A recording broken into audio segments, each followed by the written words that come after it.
ओम गण गणपते नमः। ओम नमः शिवाय। मेरे चैनल पर आप सभी का हार्दिक स्वागत है। आज हम रवि त्रयोदशी प्रदोष व्रत की कथा को सुनेंगे। रवि त्रयोदशी प्रदोष व्रत। आयु बुद्धि आयोग्यता या चाहो संतान, शिव पूजन विधिवत करो, दुख हरे भगवान।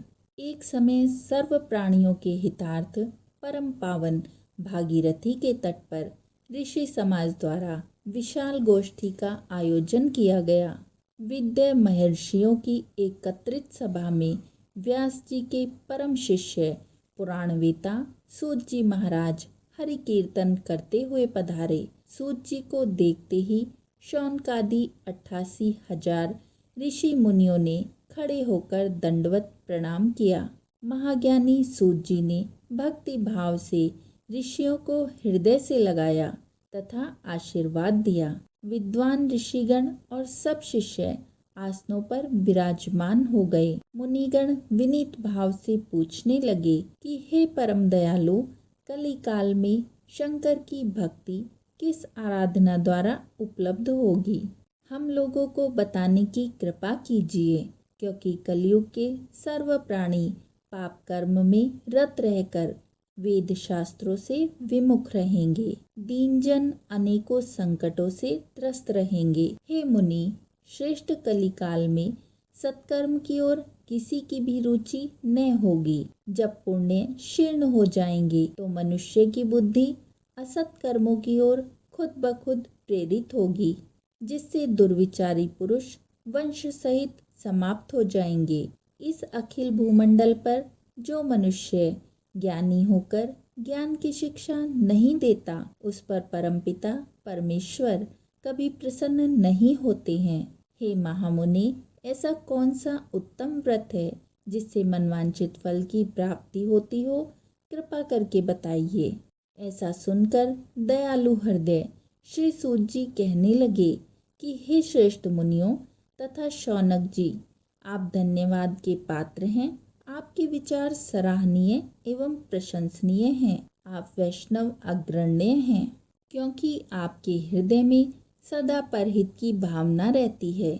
इसीलिए हे शौनकादि ऋषियों, सुनो, मैं उस व्रत को तुमसे कहता हूँ जिसके करने से सब पाप नष्ट हो जाते हैं।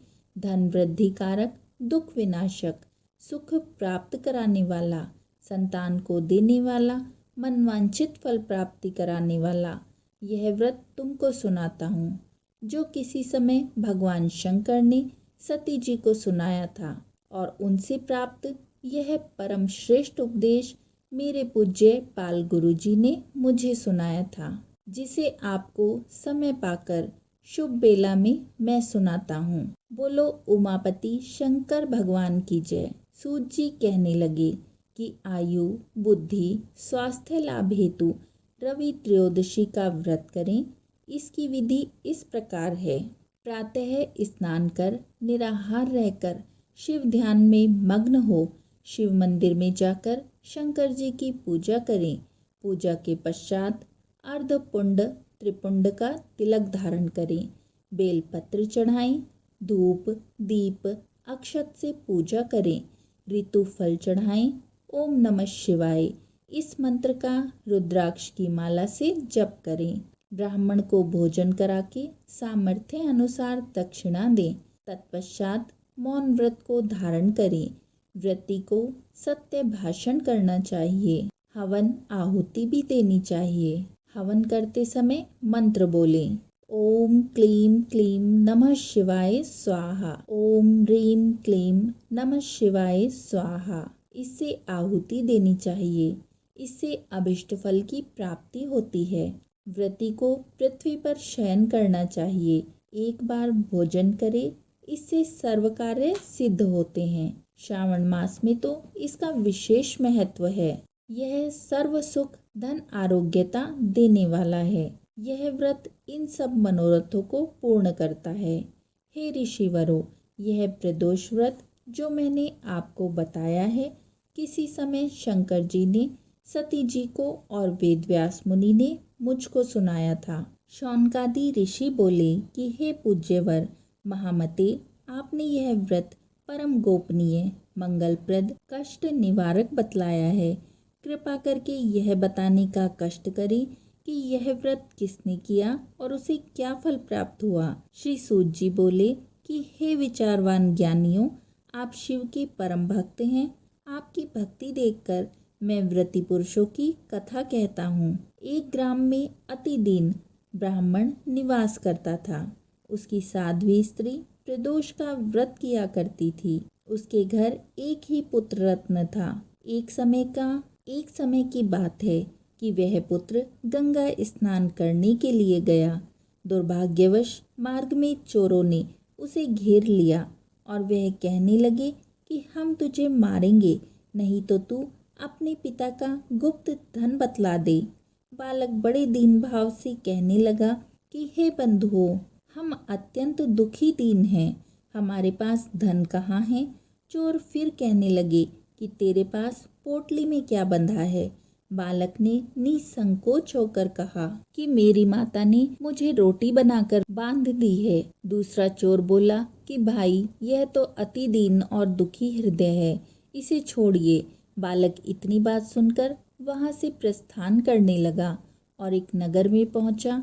नगर के पास एक बरगद का पेड़ था। बालक वहां पर बैठ गया और थककर वृक्ष की छाया में सो गया।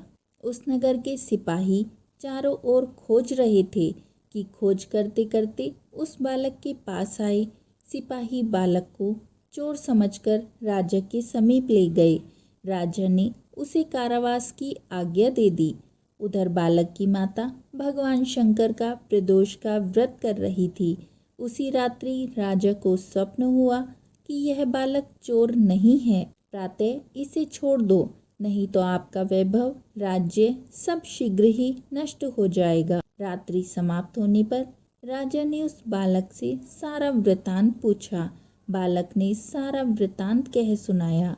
वृतांत सुनकर राजा ने सिपाही भेजकर बालक के माता पिता को पकड़वाकर बुलवा लिया। राजा ने जब उन्हें भयभीत देखा तो उनसे कहा कि तुम भय मत करो, तुम्हारा बालक तो निर्दोष है। हम तुम्हारी दरिद्रता को देखकर तुम्हें 5 गांव दान में देते हैं। शिव जी की दया से ब्राह्मण के आनंद होने लगे।